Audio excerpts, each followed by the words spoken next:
भगवान, मेरे निर्णय हमेशा गलत हो जाते हैं। मैं कितना भी अच्छा सोचकर निर्णय लेता हूँ, मुझे उसका परिणाम प्रतिकूल ही प्राप्त होता है। जैसे अपने व्यक्तिगत जीवन के लिए भी कोई, जैसे अपने लाभ के लिए भी अगर कुछ काम करें, किसी को नुकसान ना हो, अपना लाभ अपना, ऐसा सब कोई प्रयास करता है, लेकिन वो भी उल्टा ही हो जाता है, उल्टा हो जाता है। हाँ, तो कोई न कोई कर्म का, प्रारब्ध का ऐसा टांग मारता है जो हमें सुख न मिलने दे। पक्का समझना। नहीं, कोई ऐसे हैं कि बिना प्रयास के अरबपति घर में जन्मे हैं, बिल्कुल ना उतनी बुद्धि है और ना उतने उनके कोई कर्म है इस जन्म में, और ऐसा सुख भोग रहे हैं कि आप देख लो। कोई बुद्धि नहीं है इस कोटि की, और बड़े बुद्धिमान, बहुत बुद्धि तेज है और बहुत कर्म प्रवीण है, कर्म करने में भी बहुत संभाल के करते हैं, लेकिन फल में उनके हाथ नहीं लगता, क्योंकि पूर्व का कर्म हमें हर क्षण बाधा पहुंचाए चला जा रहा है। तो हमको दबना नहीं है। अगर हमको इस जन्म में उन्नति प्राप्त करनी है तो भजन जरूर, भजन ही काट सकता है आपके कर्म, और कोई प्रवीणता काम नहीं करेगी। भजन बल से हम बढ़ सकते हैं। जो लोग को, जिनको दिखाई देता है ना कि वो पाप कर्म कर रहे हैं, वो बढ़ रहे हैं, वो उनका पूर्व का पुण्य है और उनको बढ़ने दे। और जो अभी पाप कर्म कर रहे हैं, और जब वो पुण्य क्षय होगा और पूर्व का पाप मिलेगा तो विध्वंस हो जाएंगे, पक्का समझ लो और आंख खोल के देख लो। तो दुराचारी, अधर्माचरण करने वाला, पापाचरण करने वाला सरसब्ज दिखाई दे तो ये समझ लेना उसकी अंतिम इच्छा पूर्ति की जा रही है, अब इसका नाश निश्चित है। लेकिन धर्म पूर्वक जो चल रहे हैं वो बहुत कष्ट पा रहे हैं। ये बिल्कुल विश्वास रखें कि हमारे पाप नष्ट हो रहे हैं और मैं आगे उन्नति को प्राप्त होऊंगा। पर धर्म का चलना और भगवान का स्मरण करना ये सतत बनाए रखे, तोड़े ना, तो आज नहीं तो कल जरूर प्राप्त होगा। किसी भी धर्मात्मा के जीवन में देख लो तो उसका जीवन दुखमय मिलेगा, पक्का मिलेगा, और जब परिणाम आएगा तो निहाल हो जाओगे। बस चुप रहो। किसान भी फसल बोता है तो 6 महीना लगता है। अभी ऐसा नहीं कि गेहूं फेंक दिया दूसरे दिन वो 50 बोरा वहां से गेहूं ले आया, ऐसा नहीं है। वो जब 4-5 महीने सेवा करता है तब जब फसल तब वो 50 बोरा, एक बोरा फेंका तो 50 बोरा वहां से लाता है। तो ये सत्कर्म, भगवान नाम जब, भले उन्नति आज हो रही लेकिन आपको शांति रहेगी, आपका चित्त प्रसन्न रहेगा और आप डिप्रेशन में नहीं जाएंगे। आगे आपकी उन्नति निश्चित होगी, ये विश्वास कर लीजिए, पक्का विश्वास कर लीजिए। जो धर्म से चलता है वो एक दिन उन्नति को प्राप्त होता है। जैसे सुदामा जी, तो एक दिन सुदामापुरी बलि की नहीं। एक दिन था कि घर में लौट के जब आते तो पत्नी पूछती कुछ लाए क्या? बोले कुछ नहीं मिला। तो तुलसी दल जो भोग में अर्पित करती वही 3-4 हिस्सों में करके जब कई दिन हो गए तो उन्होंने कहा कि हम तो जी सकती हैं, आप जी सकते हैं, लेकिन ये बच्चे नहीं जी सकते। कैसे? वो श्री कृष्ण श्री कृष्ण श्री कृष्ण श्री कृष्ण, कृष्ण कृष्ण करते रहते हो ऐसा। तो एक दिन भगवान ऐसे प्रसाद पा रहे थे, भोगारोग रहे थे, तो ऐसे प्रथम कवर ही ऐसे करके ऐसे हो गए। तो रुक्मिणी जी ने कहा ये स्थिति आपकी तब होती जब कोई भक्त दुखी होता है। कौन भक्त दुखी?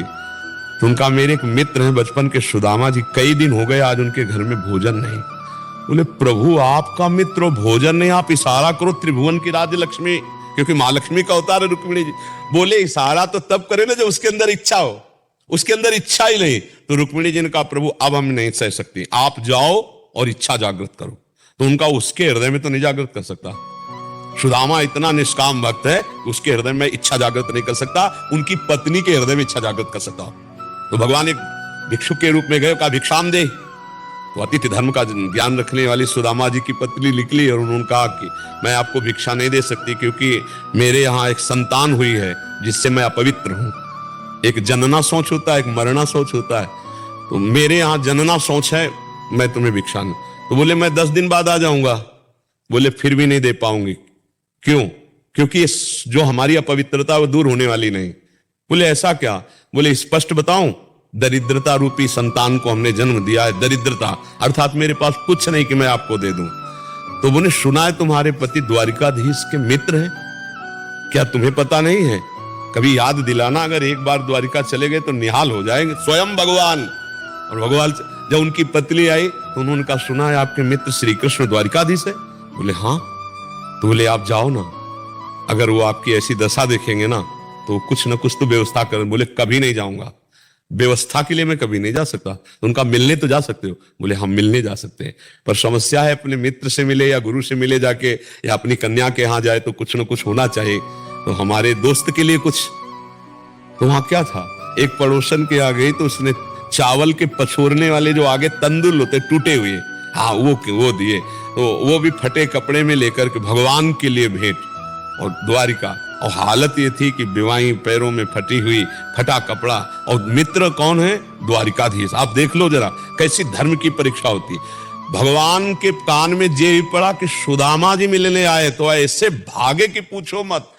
सबके होश उड़ गए कि ब्रह्मा जी और शंकर जी यहां आते हैं तो उनको भी इंतजार करना पड़ता है, लेकिन एक शब्द सुना, सुदामा जी आए तो बावरे होकर भगवान भाग पड़े और ऐसे जाकर हृदय से लगे और रुक्मिणी जी के पलंग में आकर भगवान ले बैठा ला, रुक्मिणी जी और आप स्वयं चरण धोए भगवान की। देखो भक्त के चरण, पग चापू और सेज बिछाऊं, नौकर बनूं हजाम, हाकू बैल बनो गडवारो, बिना तन का रथवान, यही तो मेरे मन में ठड़ी भगत मेरे मुकुटमणि। और भगवान के अश्रु प्रवाहित हो रहे सुदामा जी की दशा देखकर, बार बार चेहरे की तरफ देखते हैं, बार बार चरणों की, सुदामा जी के अश्रु चल रहे हैं कि करुणा निधान अखिल कोटि ब्रह्मांड नायक, ये कौन सी लीला कर रहे हो। रुक्मिणी जी जल डाल रहे हैं, भगवान चरण पखार रहे हैं।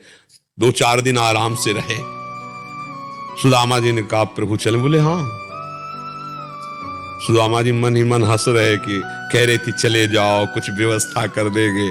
हमारे श्री कृष्ण इतने निरपेक्ष है कि जानते इस दरिद्र ब्राह्मण को कुछ दे देंगे तो मेरा भजन भूल जाएगा, इसलिए कितने कृपालु है। अच्छा प्रभु, तो बोले जो ये कपड़े नए वाले हैं ना, इनको रख दो, नहीं रास्ते में कोई चोर परेशान करेंगे, अपने पुराने पहन लो। सुदामा जी ने पहन लिया कि बहुत कृपालु, उनको कोई निरपेक्ष है वो।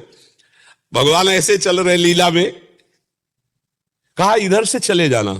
सुदामा जी को लगा था कि 2-4 असरफियां होंगी तो 2-4-10 दिन के लिए अन्न आदि, इधर से चले जाना, जाके आप इधर से मुड़ जाना तो जल्दी पहुंच जाएंगे। बोले प्रभु आपकी कृपा, बिल्कुल सहज में पहुंच जाएंगे। मतलब कुछ नहीं दिया, कुछ नहीं। भगवान ने सुदामा जी को तंदुल निकाल नहीं रहे थे, जबरदस्ती छील कर पाए और सुदामा जी को कुछ नहीं दिया। प्रगट में सुदामा जी बहुत प्रसन्न हो रहे हैं कि मेरे श्री कृष्ण परम कृपालु हैं, क्योंकि उन्होंने माया या कोई भोग इसलिए नहीं दिया कि हमारा चित्त प्रभु के सिवा कहीं न जाए। ऐसे मगन होते वहां पहुंचे तो दृष्टि गई कि हमारा नगर तो इसी क्षेत्र में था, ये तो पूरी द्वारिकापुरी है। पूछा लोगों से तो बोले एक हमारे सुदामा जी थे, उन्हीं की सुदामापुरी है।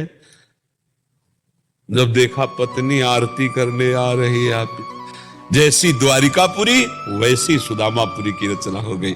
ये हर भक्त के जीवन में होता है, पर डिगना नहीं चाहिए, मतलब कमजोर नहीं पड़ना चाहिए। तो हम कह रहे हैं आज तुम्हारा समय कमजोर है, लेकिन आज का जो तुम बीजारोपण कर रहे हो धर्म का, भजन का, ये जब फलेगा तब आप निहाल हो जाओगे। इसलिए सबको हम ये शिक्षा दे रहे हैं कि कभी घबराओ मत, आज की परिस्थिति देखकर टूटो मत, तुम्हारा मंगल निश्चित होगा।